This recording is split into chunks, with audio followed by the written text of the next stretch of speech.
Prophet Amos lived in the 7th century BCE, before the Common Era, or some say before Christ, BC.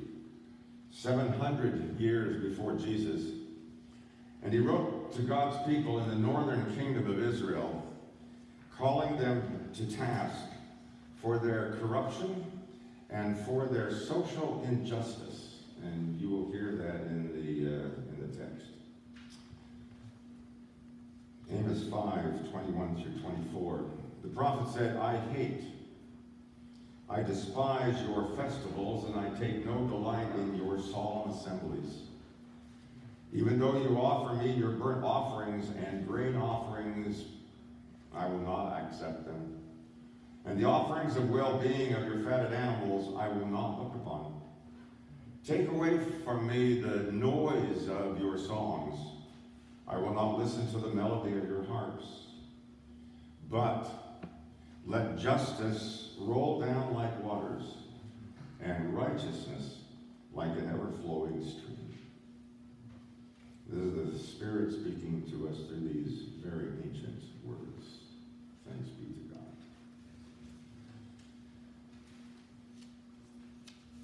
Well, the title for our consideration this morning came as I was thinking about those things in my life in which I seem to be stuck at times.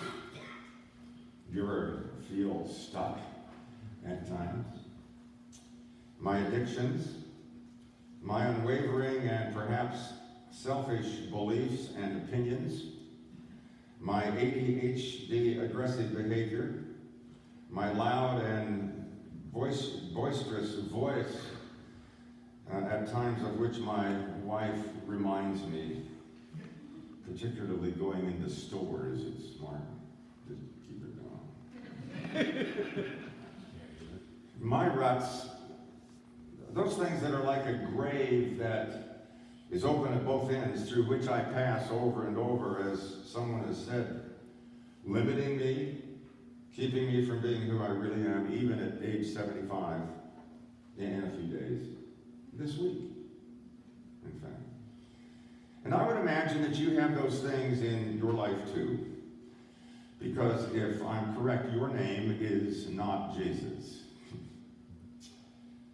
And as I read this text from Amos 5 over and over, but let justice roll down like waters and righteousness like an ever-flowing stream, and thought and prayed about that, it became clear that there are many other kinds of ruts as well.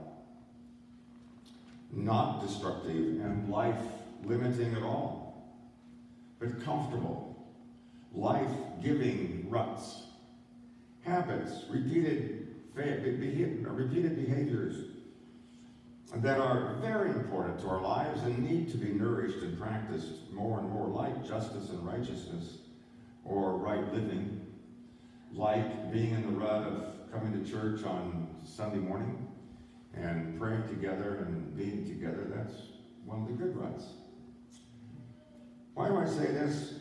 I say it because I'm very aware, and one of my ruts is, unfortunately, listening to probably too much news.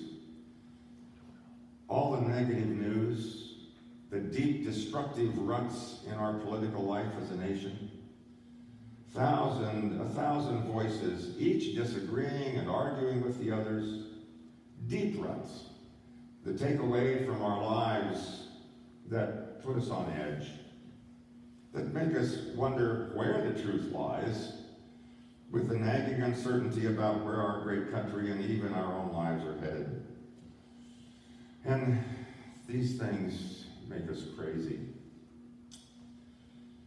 So I think it's important for us to name some of the negative ruts, the destructive ruts, the life-limiting, addictive ruts, those things that keep us from being who we really are and who God wants us to be. Those things that keep us from enjoying life. So, can you name some? Think about that for a second, and then I'm going to ask you to name some of the ruts that you may be in. that you want to share or should? Well, go ahead. Impatience. Impatience is a famous rut, isn't it? What's another one that you have? A behavior you wish you didn't have? Procrastination. Okay. That's always good for a moderator, isn't it? Sometimes. Other what? Greed. Yeah.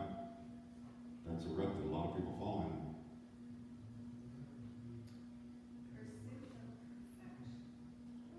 in. Pursuit of perfection. Yeah, I see a few other heads shaking. Yeah. Well, what does that get you? Nowhere. Unrealistic expectations of other people and stress for yourself. Yeah. Well, maybe we'll learn some things about how to deal with that. Now let me say a few words about our comfortable, life-giving ruts, that other side of the rut coin. Habits, repeated behaviors, life-giving things that we do and cherish over and over that really are very important to us and need to be nourished and practiced more and more. And wherein we just might hear God speak and enjoy life to the fullest. So, to set the stage, my note says ask for a few examples of that. So, what are some of the positive ruts, beside, I hope, coming here for worship? Do you find yourself perhaps indulging in? It's a good rut. Marriage. Who? Marriage. Marriage. Is that what you said? Yeah. Well, thanks be to God. Amen. Amen to that. You married? Yep. Does your wife agree? Amen. It was a risky question. Other ruts? Good ruts. Walking every morning. Yes, walking every morning. Excellent. Walking my dog. Walking your dog. Listening. Listening. That's a great rut, you know? I wish more people would do that. We're so anxious to talk, are we? Laughing. Laughing. Yay. Yay. Wonderful.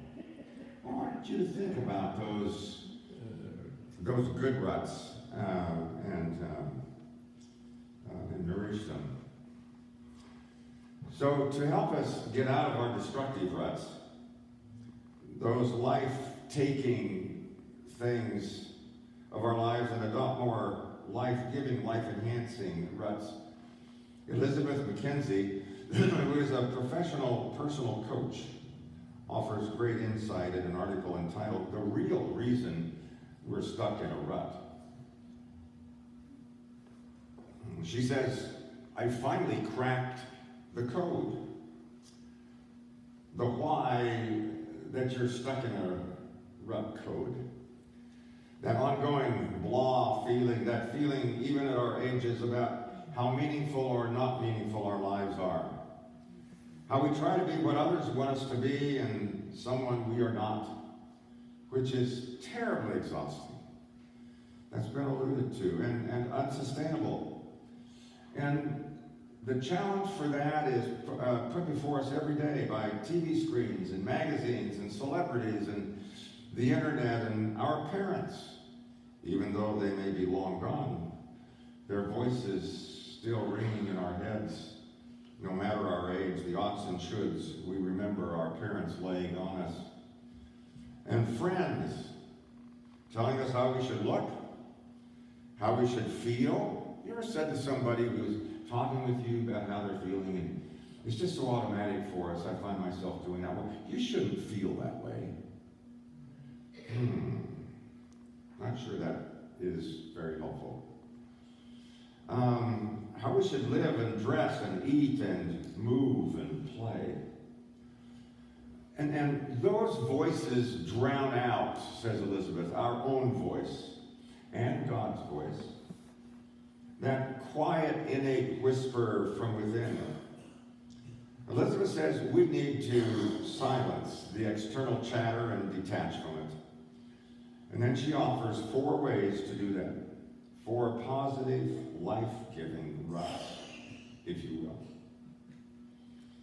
1, and I'm sure you do this at times, and I hope regularly, meditate, she says, meditate, and some would say pray. Perhaps just sit still for 10 minutes and don't do anything other than listen to your breathing.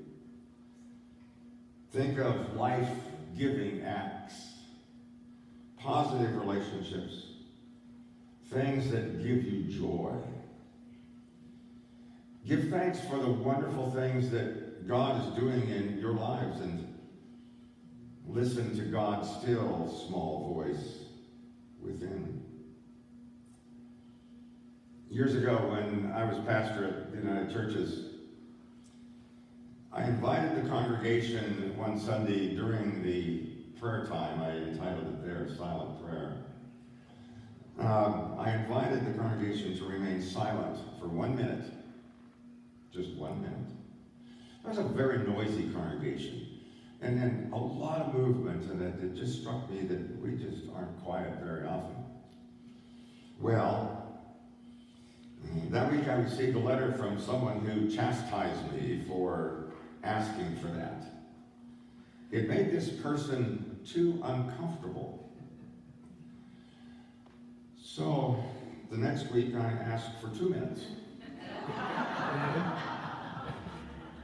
And the next 3. And then 4. And finally, the 5th week I asked for 5 minutes of silence. Well, the week after the 5-minute silence, I got another letter from someone who thanked me for that. It was sad in a way, because they said that was the longest period of time during their waking hours that they could remain silent and still over the entire past week. 5 minutes. So sad. Elizabeth says, number 2, journal. Now I'll test it out. How many do journal? Keep a journal, write memoirs in a book, or thoughts down on a piece of paper? Good. Some do. Elizabeth says, a wonderful way to get those voices out of our heads and onto paper. Then we can really see what's going on. When the voices are just a swirling vortex of thoughts, it's very difficult to get to the underlying truth of what's going on with us. So she says, write them down. We'll be surprised at what we discover when we then read them later. She says, number 3, have conversations with our hearts. I never heard of that before. It's as simple, she says, as putting our hand on our heart and saying, hello, what do you have for me today, and what do you want me to know? Again, we might be surprised if we do that and then say, heart, what do you want? And then she says number 4, which I think is really important, do something. Take a break. If you're in a rut, go for a walk. Breathe deeply. Exercise. Sit outdoors for a while. Look within to see where we're not being totally true to ourselves. Change of pace plus change of space equals change of perspective. And I would add a 5th. That is a 5th suggestion, not a 5th of anything else. Just keep showing up. Just keep showing up. When we don't feel like reading the Bible, or pray or going to church. Read and pray and show up anyway. Connect with God and we'll discover positive, life-enhancing things that clears our minds and refreshes our hearts and gives us kind of a new incentive for life. And remember what Amos said. He talked to the worshiping community and said, all the stuff that you do is really superfluous, and that's a strong word for God to say, I hate those things. But then let justice, this is what's important, let justice roll down. And that means, and then with righteousness as well, which means right living. That's the definition of righteousness. Call for equality for all, which you really do. Honor who the other is. Love unconditionally. Do the right thing. Again, live as God would have you live, and remember, as I said, what righteousness means, and that is right living. That's what the prophet Amos wanted for God's ancient people, and I think that's what God wants for us. Again, I despise your festivals, I take no delight in your solemn assemblies, but let justice roll down like waters and righteousness like an ever-flowing stream. If you memorize Bible verses, that's a really good one. And when we share in the roll down of justice and live righteously, live right.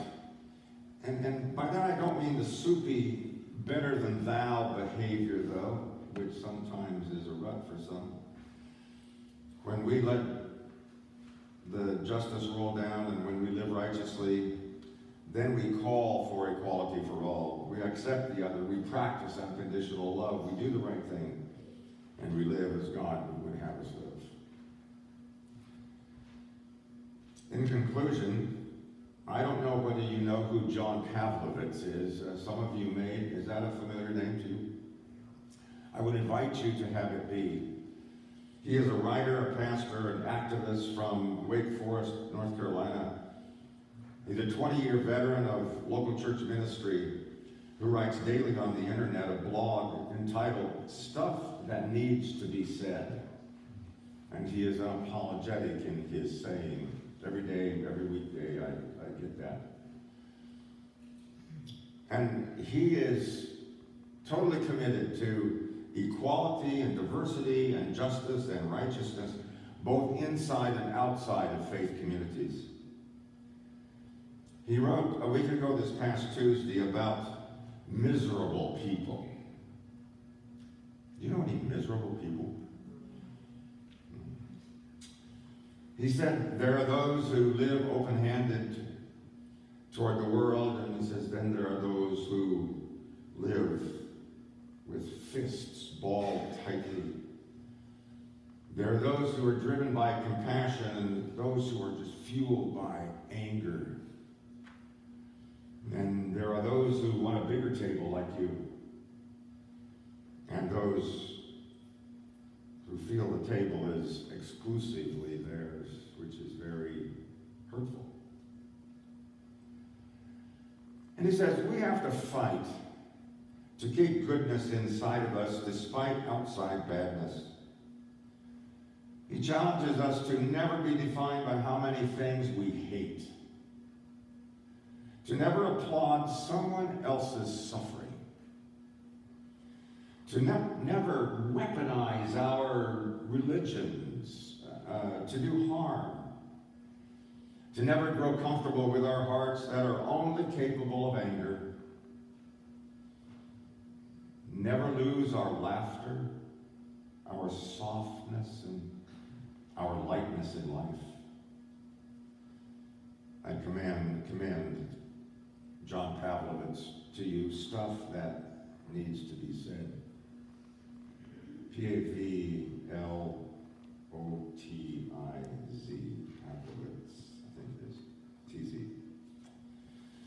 So, I always speak to myself in sermons, and I would do that again and speak to you as well. And challenge all of us to nurture our comfortable and positive, life-giving ruts, and to get out of those destructive ruts that suck us dry, make us crazy, and make us miserable. Do you think you can do that? Is that something you want to work on this week? I have to ask myself, is that something that I can do too? Because if I'm honest, I kind of like some of those destructive ruts. And, I won't confess any more than that. So may God help us in responding and taking a look at ourselves, putting our hands on our hearts, and finding out what God might have for us. Every step of the way, might we do that? And our response song is that in the songbook, the FCC songbook number 32.